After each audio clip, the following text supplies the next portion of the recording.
On today's show, the Los Angeles Lakers snap out of their funk with a nice win over the Toronto Raptors. Ja Morant returns from his injury and has a great game across the pond against the Orlando Magic. And we talk about everything that happened in the association on Sunday right here on Locked On NBA Game Night. When that final buzzer rings, you know it's time for Locked On NBA Game Night. All the post-game reactions to every game across the league, every single night, with insights only the hosts at Locked On can provide. It's the true NBA fans' one stop for all the action. Every game, every night. It's Locked On NBA Game Night. Tipping off now. What's up, everybody? My name is Danny Cunningham. You might know me from Locked On Cavs. You might know my partner Swipa from Locked On Nuggets. And we both want to say thank you to you for making today's edition of Locked On NBA Game Night your first listen. You can find this show anywhere you get your podcasts. That's Apple, that's Spotify, that is YouTube as well. Make sure you like this video on YouTube and subscribe wherever you might be listening. The show, a proud part of the Locked On Podcast Network, now the #1 sports podcast network in all of America. And today's episode brought to you by FanDuel. Before tip-off, check the FanDuel app and see what's dropping during NBA Happy Hour every Friday from 6 to 7:30 p.m. Eastern Time. We had a 6-game slate on Sunday filled with NBA action. It was a great day in the NBA and a great day in the NFL, too. One of the best sports weekends of the year, certainly. We are going to start this show out in Los Angeles as the Lakers get a 110-93 win over the Toronto Raptors. Lakers had entered this one losing 5 of their last 6. They got a nice win over Toronto. And before we dive into this one, let's hear from Andy Kamenetsky with Locked On Lakers for more. Kamenetsky, co-host of Locked On Lakers podcast, and the Lakers get a 110-93 win over the Raptors in LA, a desperately needed victory, and also one of the best team efforts of the season, a rare victory over a quality opponent that did not require Luka Doncic to be superhuman. 25 points on 8 of 23 shooting, 7 assists against 4 turnovers. He was not bad in this game, but he was not great either. Instead, it was a collective showing by the Lakers. DeAndre Ayton, 25 points on 10 of 10 from the field, plus 13 rebounds. Jared Vanderbilt, 2 points, but 9 rebounds off the bench, constant defensive activity, plus 25 in the plus minus. Just a lot of guys, as the saying goes, starring in their roles. LeBron James was an anchor, 24 points, 4 rebounds, 7 assists, and 2 blocks. The best defense this team has played in quite some time, and something they needed to have happen before heading out on a long road trip. For more Lakers coverage, make sure you're watching Locked On Lakers on YouTube and listening wherever you get your podcasts. So I want to start with the last thing that he said, because the Lakers do go on, I believe, an 8-game road trip out east coming up, which is the longest road trip of the season and just a brutal one for Los Angeles. But he said a game that they needed, and they had lost 5 of their last 6. 4 of those 5 losses had been by double digits in games that, quite frankly, just were not close throughout for the most part. Do you think that this type of effort before a team leaves the coast that it's on or the conference that it's on to go play a bunch of teams from the other side can be something that sort of does pull them out of the funk that they've been in? I definitely think it can. You know, one of the things about the NBA season is a lot of fans, they don't get a chance to, because obviously you're most focused on the game at hand.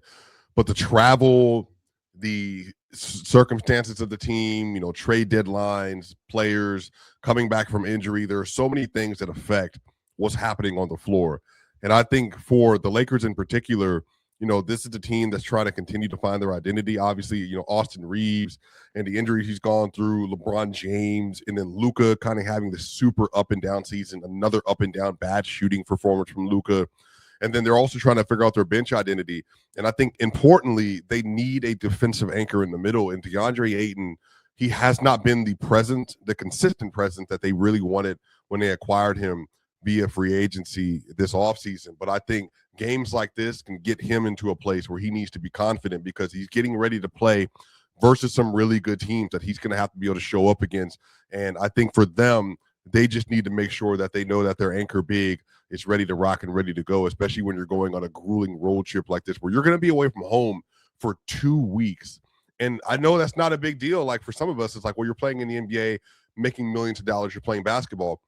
Being away from your home for 2 straight weeks and traveling basically every night, that's a lot. And players endure a lot on that trip. So, Danny, I think them being able to secure this win, especially when Toronto really was playing well to start the game, them being able to respond and get this victory, I think that says a lot about where the team is and where they could be.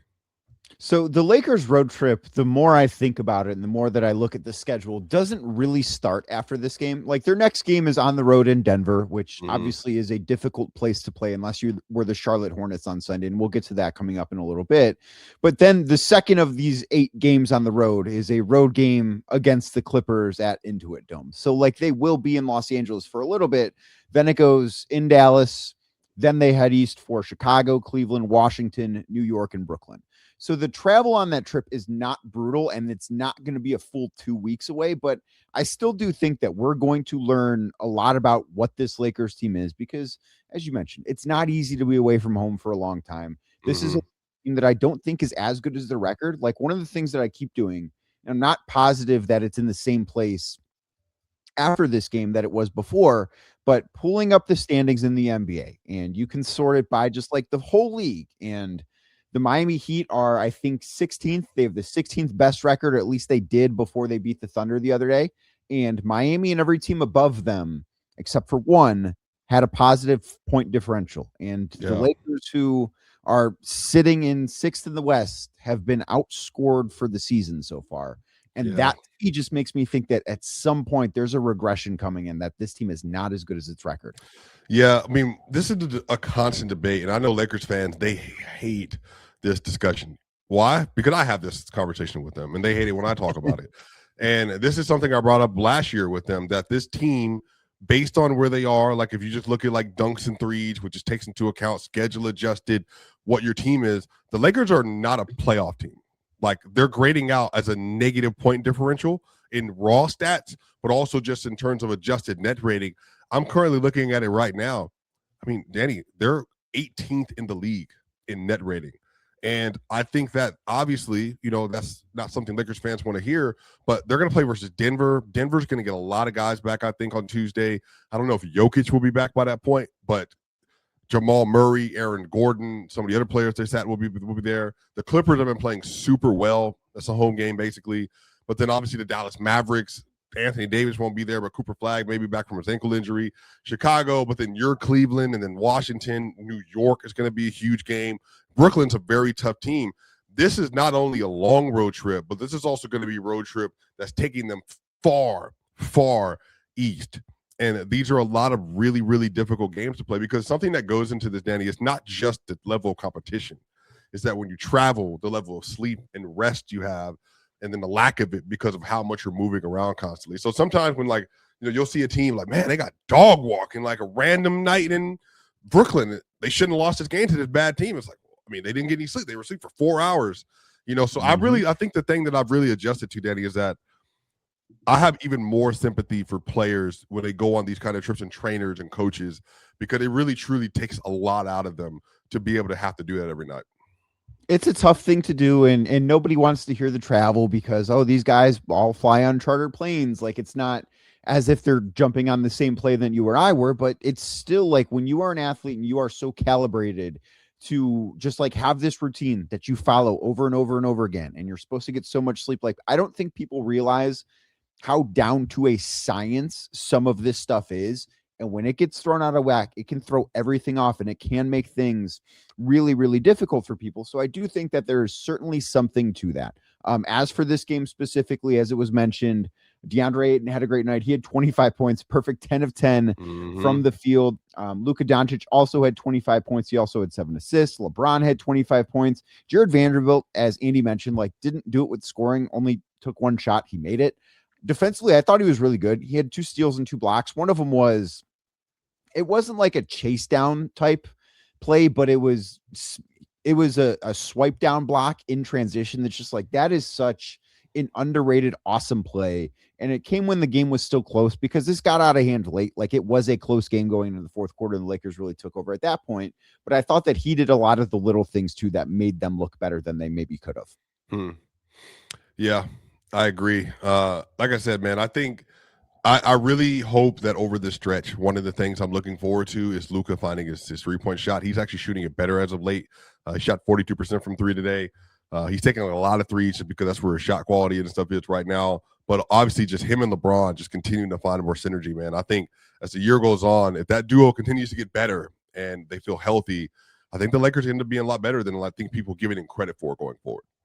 I think it'll be interesting to watch. And moving on to the next game on our slate, the Portland Trailblazers got a 117-110 win over the Sacramento Kings. Blazers moved to 22-22 on the season. We'll get into that in just a second. Denny Avdia had 30 points on 10 of 18 shooting. Shaedon Sharpe had 27 points on 19 shots. Really good game for him. Donovan Clingan had 21 points and 17 boards. Really piled up some great box score numbers there. And this is a nice win for the Blazers over a Kings team that had won its last four. Like, the Kings are 12-31 on the season, but they lately have been playing better than a team with that record.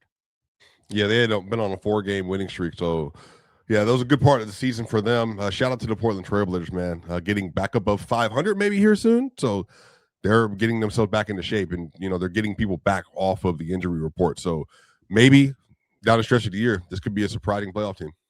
It could be a surprising playoff team, certainly a team that I think is at the very least going to be playing postseason basketball with the play-in tournament on the horizon. We've got a lot more to get to, including Ja Morant making his return from a calf injury. We'll do that next right here on Locked On NBA Game Night.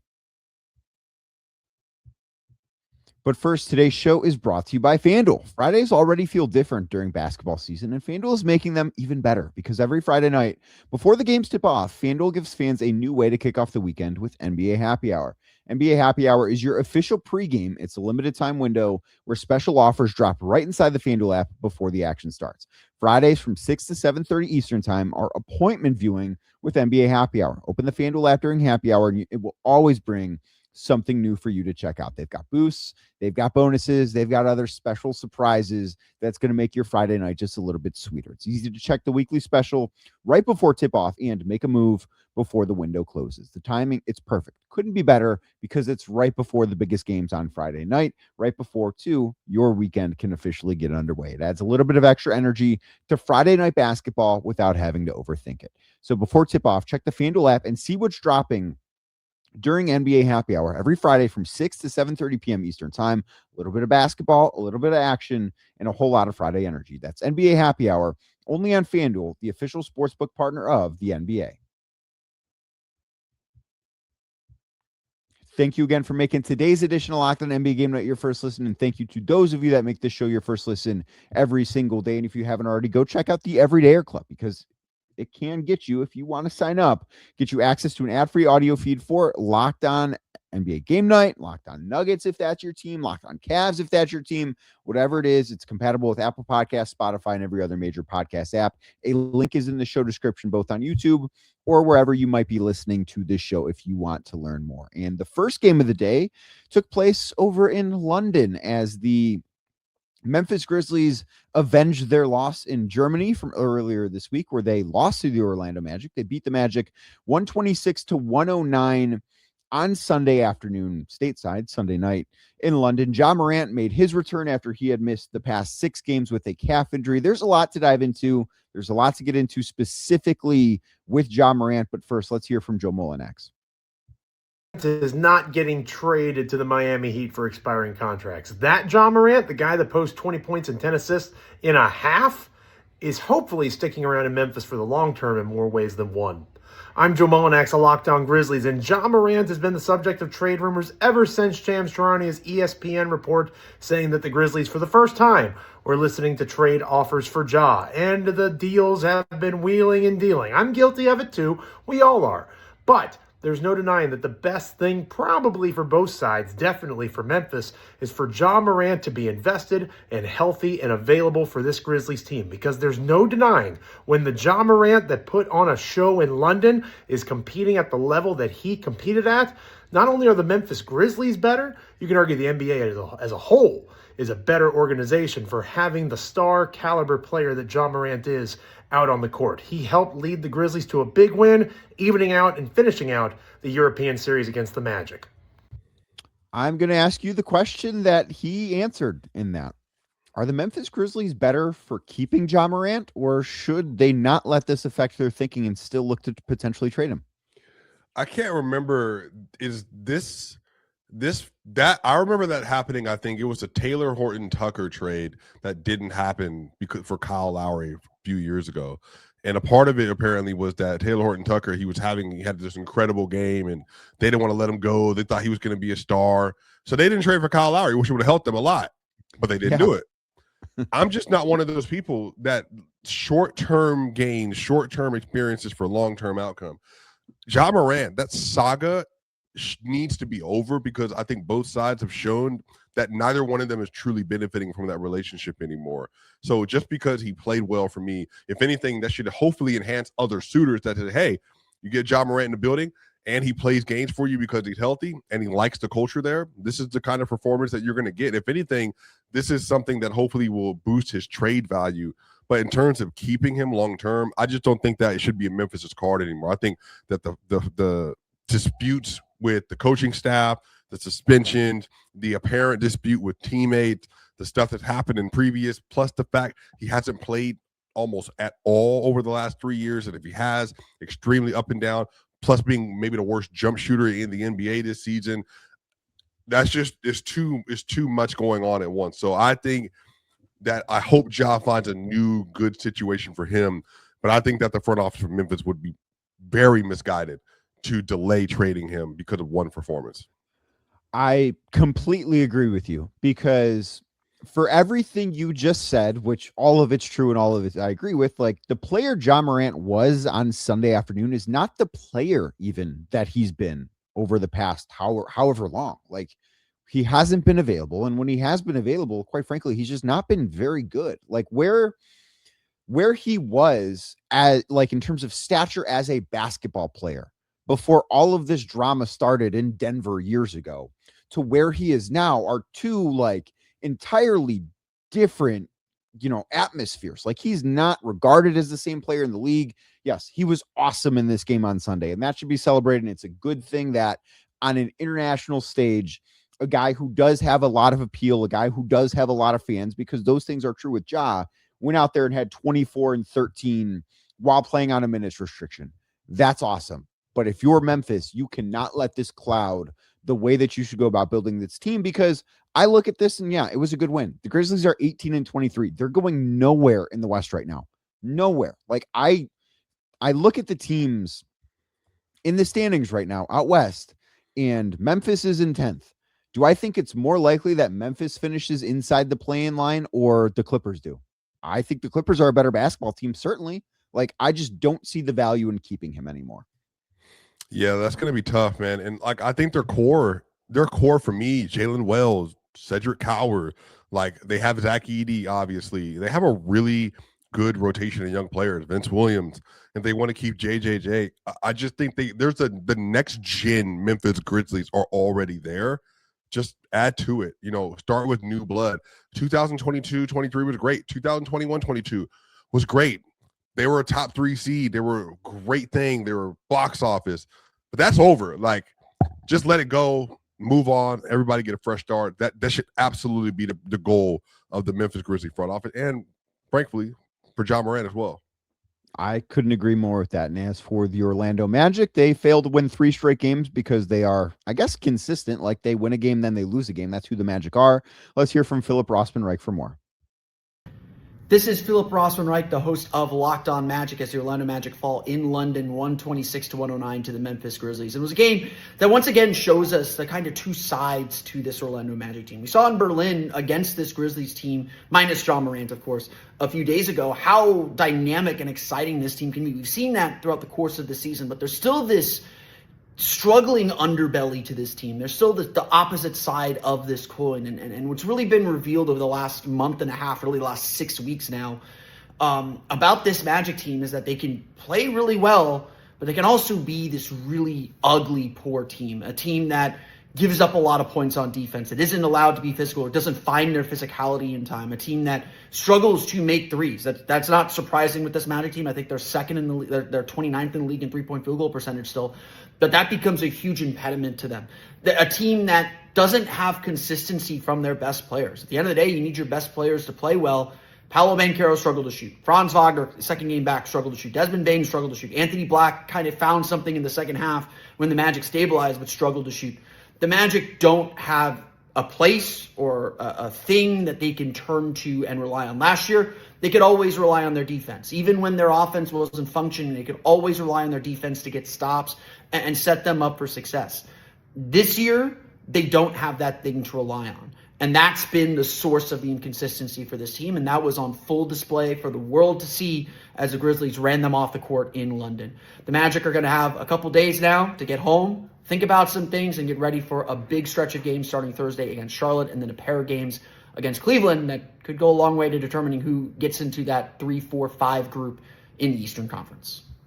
I think that's a really good point by him about the Magic just not having something to fall back on. Like, the identity of that team has been excellent defense for not just last year, but I think the past couple of years. And they don't feel that same way because they've tried to improve their offense. And truthfully, like, they've needed to. They've been a bottom 10 offense forever, and you can't survive like that. But I do kind of wonder if they've done it at the expense of the thing they actually did well. I just think defense is such especially depending on your personnel, it takes so much effort in this NBA to have good defense and do it consistently. And they're 12th in the league, which is not terrible. But I think, to your point, they're also trying to get out of being a bottom 10 offense. They've been a bottom 10 offense for forever. Like, since for Dwight years. Howard was there. So this year they're 16th. Like, that's a big improvement. So I just think, if anything, this is like a Jamal Mosley is trying to take this team on a journey. How do we reestablish our identity from an offensive standpoint? Really, the big linchpin of that is obviously Franz and Paolo, but really the next step for me is Anthony Black. How do we get like a new age 21st century point guard on a roster that can dribble, that can penetrate, and that can score off the bounce and can shoot threes and get to the rim? Like, you just have to develop that. I just think this is all a very laid out, intricate process that they're building towards. So I just wouldn't be too worried about it this year. Probably a Magic fan, I know you want them to go far in the playoffs, but I actually think they're headed in the right direction. I just do wonder how long organizationally they're going to be happy with first round exits, because they're a team that was 2 years ago the 5 seed, and they lost in 7 games in the first round. Last year they got through the play-in. They were the 7 seed. They lost, I believe, in 5 or 6 games to the Boston Celtics in the first round. Like, at a certain point, you have to see some postseason success if you are an organization. I'm not saying you're wrong, because I do see some positive signs with them, but I just wonder how much patience the Magic are going to have with this core, because at some point, the playoff success does have to follow. And speaking of Ja Morant a little bit ago, could the New Orleans Pelicans be a team that trades for him? We'll talk about that next. Plus, wrap up Sunday slate right here on Locked On NBA Game Night. But first, today's show is brought to you by Gametime. During basketball season, there is nothing like being in the building. The energy, the crowd, that first big run that gets everybody on their feet. Fans want to be there for those moments. They don't want to be stuck refreshing screens or guessing how much tickets are really going to cost. And that's where Gametime comes in. The Gametime app gives fans the advantage back, making it incredibly easy to score amazing tickets, fast, simple, and without all the guesswork. Maybe you want to go to a basketball game soon. Maybe you're like, I don't know, my co-host, and you are thinking about flying back to Denver to go check out the Broncos in the AFC Championship game. You want to know how much money it's going to cost to get in the building, and Gametime is the place to go to check that out, because one of the best things about Gametime is the prices include the fees up front. Because there are so many other services where you think you're going to pay this one price the entire time, and then boom, you get to check out, and oh, that costs $50 more now? No, thank you. Gametime is not like that. They take the guesswork out of buying tickets so that you can have one of the best experiences possible. So download the Gametime app, create an account, and use the code LOCKEDONNBA for $20 off your first purchase. Terms do apply. Again, create an account and redeem the code LOCKEDONNBA. That is LOCKEDONNBA for $20 off your first purchase with Gametime. Thank you again for making today's edition of Locked On NBA Game Night your first watch on YouTube. And if you're watching right now, do us a favor, hit that thumbs up button for us, click subscribe, and hit that notification bell so you don't miss the latest from us. And elsewhere on Sunday, the Houston Rockets get a 119-110 win over the New Orleans Pelicans. And this was, I think, an expected result, even though the Rockets haven't been playing all that well lately. But it's a little bit bigger than just this game, and we're going to hear from Jake Madison with Locked On Pelicans for more. Pelicans fall to the Houston Rockets 119-110. I'm Jake Madison of Locked On Pelicans. I'll be honest, I don't have much from this game. The Pelicans are just bad. They lost to a better team. That's about it. What I think is interesting with the conversation around the team this past weekend of their rumored interest in Ja Morant, we'll look big picture here, and that's this team really thinks that they should be buyers at the trade deadline. Even if Ja Morant goes for pennies on the dollar, this team is far away from just being a playoff team next year, and they seem to lack the awareness of where they stand in the Western Conference. They have 10 wins this season. 4 of them are against teams in the West. That's it. There's a lot more rebuilding here to do in New Orleans, and does management even realize it? That's the big concern, not the wins or losses right now, but the big picture thing. I got more over the Locked On Pelicans podcast. Should the New Orleans Pelicans be a team that is interested in Ja Morant? Well, they have the Jordan Poole contract, so yeah, why not? If they can offload some of the other assets they don't really need and see if they can get a boost from Ja Morant, then they would have the number 1 and number 2 pick from the 2019 draft from their roster. So that'd be cool. Yeah, why not? And Two guys I don't think would go top 2 in that redraft. You could sell tickets, Ja Morant and Zion Williamson. Think about it. In 2019, Danny, I want you to think about this. The day before the draft, if I told you in 2026, the New Orleans Pelicans were going to have Ja Morant, Zion Williamson, Herb Jones, and Trey Murphy on the roster, what would you be thinking at that point? Well, I would not have known who Trey Murphy or Herb Jones were back in 2019. I would not have known who those guys were. And I would have thought something went wrong, because I would not have foreseen a star player, which I thought, and I think most people thought Ja Morant was going to be, trying to force his way to New Orleans. I just didn't think that was ever going to be the case, because, and this is, listen, I think the fans of the Pelicans are passionate. I just don't think that they're necessarily all that many of them. And I just never could see, and we had seen Anthony Davis leave. We had seen Chris Paul leave. We had seen that sort of exodus. And I thought, okay, well, if Ja Morant's going to be there, something had to go wrong. You know what I'm thinking? The Thunder, they were relegated to not, poverty, but they weren't great for a while. There's going to be a day where we're going to start getting shorts from Jake Madison. And it's going to be like the Pelicans that continue to hold on to the number 1 seed in the Western Conference. We're 41 games to the year. They've lost 7 games. So-and-so, Jefferson from Hiawassee County is the number 1 player in the world. And Jake Madison is going to be the happiest man on earth, because you know what? He deserves to have an elite team with the Pelicans, because he's been sending the same kind of videos with the same level of enthusiasm and effort and energy, which is always great for Jake, ever since. And they've been terrible and treating him like trash. Danny, I'm speaking into existence in the next few years. That is going to be a very, very happy camper, man. All Pelicans fans is coming one day. I'm going to take the over on however long you think that's going to take. Listen, I would like the Pelicans to be good. I really wanted Zion to be good. I thought him coming out of Duke was just such an enticing prospect to the NBA. And I think the NBA would be better if that collection of talent figured it out. I just have a lot of doubts that it's going to happen. I am a believer, as somebody who lives in Cleveland, Ohio. I am a believer that certain franchises are just cursed. And I think the New Orleans Pelicans might be one of those franchises. Do you think the Cavaliers were cursed? No, I think the Cleveland Browns are.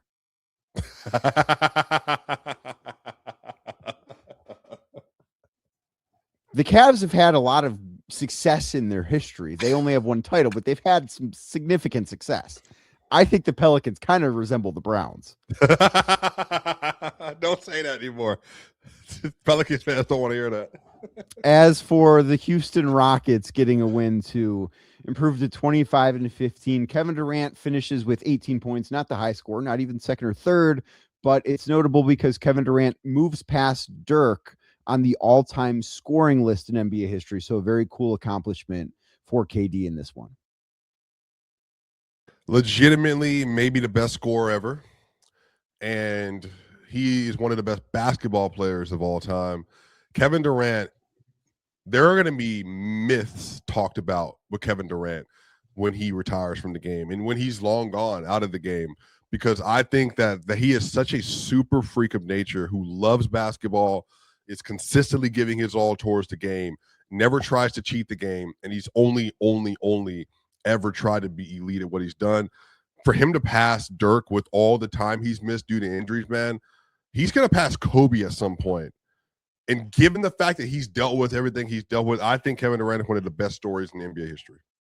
I would love to know where Kevin Durant would have, like, I would love to see how close it'd be between he and LeBron for all-time scoring leader had Kevin Durant not missed basically 2 entire seasons throughout his career. Like that, I just would love to see what that race would be like, because LeBron has had something Kevin Durant has not, which is incredible health throughout a incredibly long and impressive NBA career. We've got 2 more games to get to, including your Denver Nuggets, who fell to the Charlotte Hornets 110-87. This was the second night of a back-to-back for the Denver Nuggets. Charlotte was rested and is playing much better, but what did you see in this one from Denver here? Oh boy, Charlotte came in with the mission. Denver came in, sat all their guys for the most part. Made 2 threes, I think, in the first half. It was a demolition. Shout out to Murray for trying to play through it, and to be one of the only guys on the court. But great win by Charlotte, man. They look really good in the last 15 games. Yes, they have. They have the 5th best net rating in the NBA since December 22nd, which is only a little bit influenced by the fact that they beat the Utah Jazz by 55 points just over a week ago. And then our final game of the night, the Chicago Bulls at home get a 124-102 win over the Brooklyn Nets. Kobe White in this one, he had 24 points to lead the Bulls. Nikola Vucevic had 17 and 11. Not really a ton to take home from. Michael Porter Jr. didn't play in this game for the Nets, so I think that takes a lot of wind out of their sails. Maybe this was kind of a tanking loss for a team that they could be somewhat close to in the standings at the end of the day. Yeah, I don't know if they haven't won a game without Michael Porter, I believe. Like, he's been one of the biggest game changers in the NBA. So shout out to Porter, man. Shout out to Jordy Fernandez. He's doing a phenomenal job with them this year. He is an awesome coach, and it's going to pain me that, and there are other coaches that are like this, that take on the tanking teams. And then when they finally get good, they show the coach's all-time record. And it's like, this coach is 100 games below 500. Like Kenny Atkinson, still below 500 as a head coach, despite the fact he won 64 games last year because he coached the Brooklyn Nets when they were bad. And Will Hardy in Utah are going to be the same exact thing. Yeah, they're going to get good, and we're going to see his all-time record is be like, how did that guy lose so many games? Yeah, that's actually a great point. I don't know if I thought about that before. Yeah, that's actually true. It colors, I think, and I think that'll be something that will more so color coaches when they're done. Like, it will kind of, when we look at the history books, it's like, really, that guy was that close to 500, and the story is going to be, well, he coached a team that wanted to lose games for 3 straight years. And that's just kind of the tough part about being a coach of a young team in the NBA. But that's going to do it for today's edition of Locked On NBA Game Night. Like we said earlier, you can find the show anywhere you get your podcast. That's Apple, that's Spotify, that is YouTube as well. And if you're watching right now, hit the thumbs up button and the notification bell for us. And if you're listening, make sure you're subscribed wherever it is that you are listening. So thanks for hanging out with us. This channel will be back tomorrow with Locked On NBA Daily, talking about all the big stories. And then tomorrow night, talking about everything that happens on Monday's NBA slate.